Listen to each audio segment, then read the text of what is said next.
I'm Aaron from theruggedstore.com. Today I'm going to walk you through the assembly of Gamber-Johnson's latest innovation in tablet and keyboard mounting. Now before, they also have had tablet and keyboard mounts that can be mounted in your vehicle, and they hold your tablet, they hold your keyboard, and they had points of articulation and movement. What makes this kit unique is the fact that once it's finally assembled, the tablet and the keyboard will both be able to move independently. So if you need the keyboard over here with tilt, motion, rotation, etc., and the tablet over here, tilt, motion, rotation, etc., they can do things independently. So they have many more points of articulation in this kit. Now this kit is assembled from a MONGOOSE motion attachment, and they sell the kit all together, and will come with these parts. So it will come with the MONGOOSE, it will come with your keyboard attachment, the motion attachment that the keyboard will be attached to, the motion attachment that your tablet will be mounted to, and the stand where that will be mounted to. So what it doesn't come with is the dock or cradle for the tablet, because the dock or cradle for the tablet is going to be unique to whatever tablet you're using, a G-Tac or a Panasonic Toughpad, and it also doesn't come with the keyboard. So, and obviously it doesn't come with the tablet, sorry. So what I have on the side, which doesn't include in the kit, is the keyboard. This is an Ikey Bluetooth wireless keyboard. We have Gamber-Johnson's FCG1 dock, the tablet dock. And of course we got Panasonic Toughpad FCG1. So kind of just jumping into the assembly, it comes with a lot of different directions. So I think there was like 5 booklets that it comes with, because the kit comes with pieces that are sold by themselves separately. And so it has instructions for each one of those separate pieces, and it kind of has steps that you have to kind of ignore and steps that you have to kind of piece together. And then it has one sheet where it kind of puts all the pieces together. What I want to do is kind of show you step by step how I assembled it and how the easiest way of going about it is. So what you first want to do is attach the keyboard to its plate. So this plate will be semi-permanently affixed to the bottom of your keyboard, but it's a quick release plate. So the plate with this little latch right there, I'm not sure if you can see that, that latch, when you push the button, will be able to lift on and off the motion attachment if you need to take your keyboard somewhere. Now, the plate will be, like I said, semi-permanently affixed to the back of the keyboard with this mounting pattern here. And like I said before, you can use a lot of different keyboards. That has a very versatile mounting pattern, as you can see, so whatever keyboard works for you, Gamber-Johnson made this puppy to be able to work with that. So one thing you have to remember is that this will be attached to this Clevis motion attachment. So this will be attached to the back, this will be attached to the Clevis motion attachment, but if you install it upside down, you're going to have some problems. So just kind of visualize where it's going to be. You want the keyboard to be able to be tilting like this, so you're going to want it to be able to be put like that, so make sure when you attach that to the Clevis motion attachment, the lock is up at the top. So what we're going to do is, actually, I'm going to need that again. So we're going to install this on the back, fixed with these little screws. So these little screws I'm going to put in, they have a little hex hole, and you're going to be using a little hex wrench. Very small. If you have big hands like myself, it can be a little frustrating, so we're probably going to fast forward that part for you so you don't have to deal with me. You're just going to put this on the back. Like I said, remember the latch is going to be at the top of the keyboard. You can use whatever holes you want, whatever lines up. Then you're going to put the screw in with a little washer at the top. So cue the fast forward while I deal with this little hex wrench.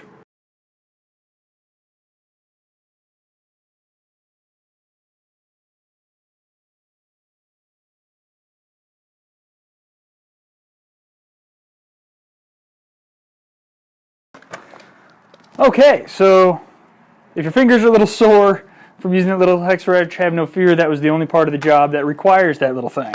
So that's attached to the bottom.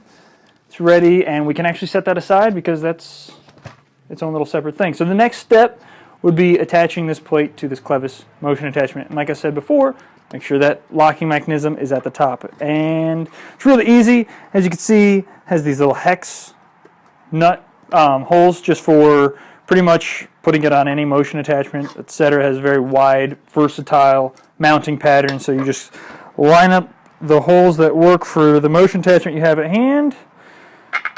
You drop the bolts in there.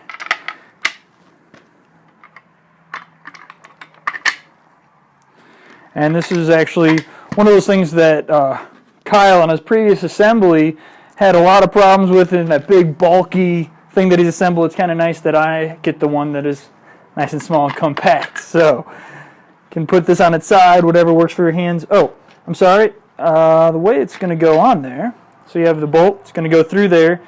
Then you're going to have a larger washer. It's going to go on the back, followed by a smaller washer, and it's the one that has the little cut in it. I'm not sure if there's a technical name for it, but if there is, I don't know it. So it just goes bolt, large washer, small washer, tighten it down. And you just do it to all four of them.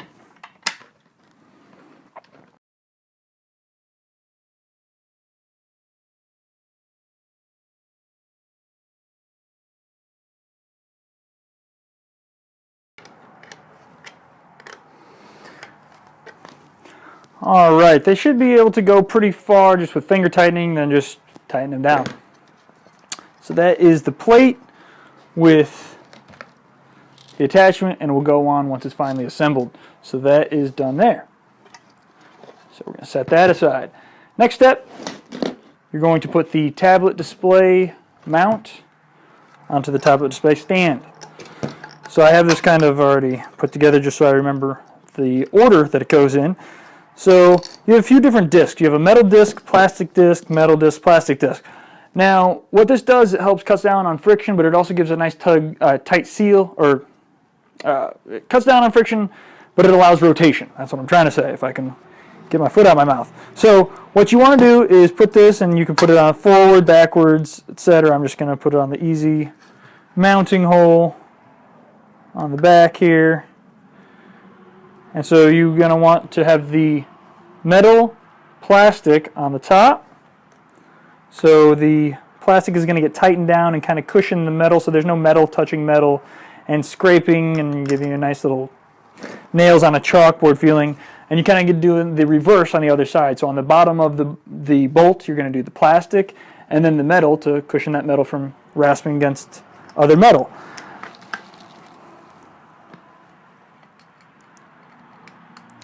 And it's just a little bolt on the bottom of that. And then you can take that and a socket set and just tighten her down.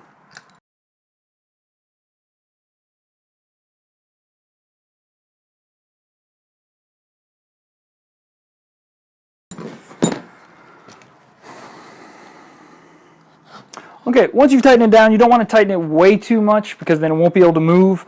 But you tighten it down pretty far, and then you still have motion, but it's not wiggling around as much. And then, flip side of that, you have this little lever, which tightens down this motion. So this is your tilt. So you have rotation and tilt for your tablet. So we are going to next put it onto the MONGOOSE, and so that's going to offer the rotation for the keyboard. So this has bolts, and if you were installing this in a vehicle, again, we put this together on a table for demonstration purposes, but if you were going to install this on a vehicle, these same bolts would be the ones that go all the way through your upper pole or wherever you're affixing the motion attachment, the MONGOOSE to. So again, we're just doing this on a table for demonstration purposes, but these bolts would not only go through these triple holes here, but it would also go through the top of your upper pole. So we are going to fix it there, washer and nut on the bottom, pretty simple stuff, and just tighten her down.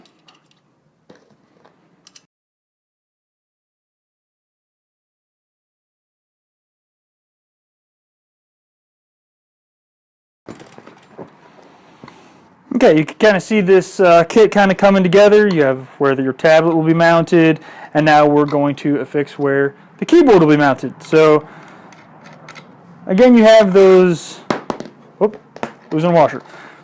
Again, you have those little plastic pieces, and again, this is just to reduce friction but not eliminate it entirely.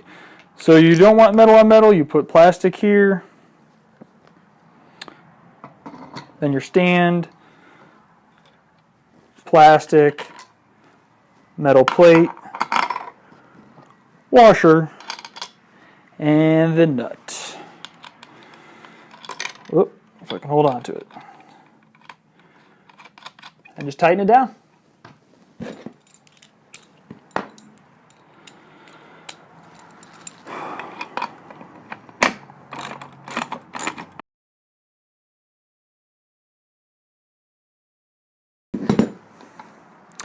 Okay, again, pretty much to your discretion on how much you want to tighten it down. If you feel that you're going to be moving it constantly and you're going to have lots of rotation, then you're going to want to keep that nut just a little looser. I tightened it down a lot, and as you can see, you can still move it, but it really is pretty solid. It's not going to be moving around if the car is shaking or taking a turn or something, you know, vibration, speed bump. It's not going to be moving. It actually has to have a little bit of willpower behind moving that keyboard. Same thing, I tightened that down just enough to keep making sure that I have motion and rotation when I want it, but not unnecessary rotation when I don't want it. So the next step would be mounting your tablet display. So like I said before at the beginning of the video, this dock or cradle is unique to whatever tablet you want to use. This mounting pattern is pretty versatile, pretty easy, pretty generic to mount anything. So this is the Tabcruzer FCG1 dock, and I'll just shamelessly plug the Rugged Store. We sell those at theruggedstore.com if you want to go there.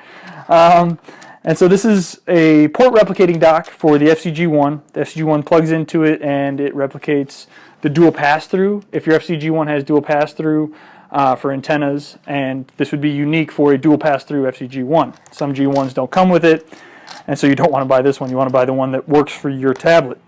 Again, little shameless plug, if you're unsure which dock or cradle works with your tablet, give us a call. We'll help work out what part number is right for you. So, that was our little intermission advertisement here. So, we're going to put this, and again, you can kind of decide where you want it to go. I'm just going to put it, let's say there. That works for me. And this is the top, bottom. That would be a pretty amateur mistake to put it on the bottom, I'm just going to say. No, it happens to me all the time. So just make sure you got the top at the top. So we're going to just put a larger washer, smaller washer on the back, and I'll spin it around as soon as I have this fixed here, a little finger tight. Okay, so this is how it looks on the back. We have the port replication from Gamber-Johnson's Tabcruzer dock here. Replicates HDMI, USB, we got VGA, you got a LAN cable, your power output or input would be right there, and your power cable would run to that. So on the back of the bolts we have the large washer, small washer, the one that has a little bit of give to it because it has that cut in it. And then that goes on the back of your bolt and nut, and just rinse and repeat.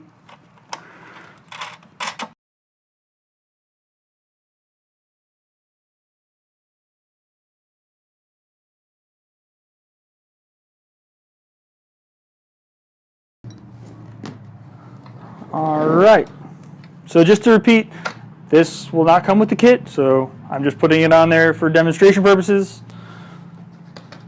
And so the next thing we just have is put our tablet and our keyboard dock right on there. Okay, what we're going to do is just show that the keyboard can attach there. So how you do it is, you can pull that down. This is going to slide up and underneath the mount, and then it's going to lock into place. Now, I left the keys in the other office, but if you wanted to lock it down, the key lock is right there. And as you can see, this locks into place, and you can move it at will. Then we have the tablet. We have the docking pattern here. Goes the dock pattern there. That's going to slide in, and that's going to click into place. So there you have it. The independent tablet mount display kit. All fully assembled with the Ikey keyboard, FCG1 Toughpad. It's all locking into place. So let me just demonstrate how it moves. There we go. We can tighten that down, or we can tilt it forward, tilt it back, and lock it down once we have it in the right position. Same thing with this. We could rotate it. This has tilts, and of course you have all the motion that the MONGOOSE will give you moving forward and backwards. So there it is. We have these for sale at theruggedstore.com. This is a Gamber-Johnson premium product. This is a kit. It's assembled. The part number is 71700514. If you want to look it up at Gamber-Johnson or look it up at the Rugged Store, it's just punch that into the search bar and it pulls it up. If you have any questions about this or assembling any other Gamber-Johnson products, we'll be happy to help you. If you aren't sure what Gamber-Johnson product is right for your vehicle or your tablet, we also can help with that. So give us a call, and we hope to hear from you soon. Thanks. See you next time.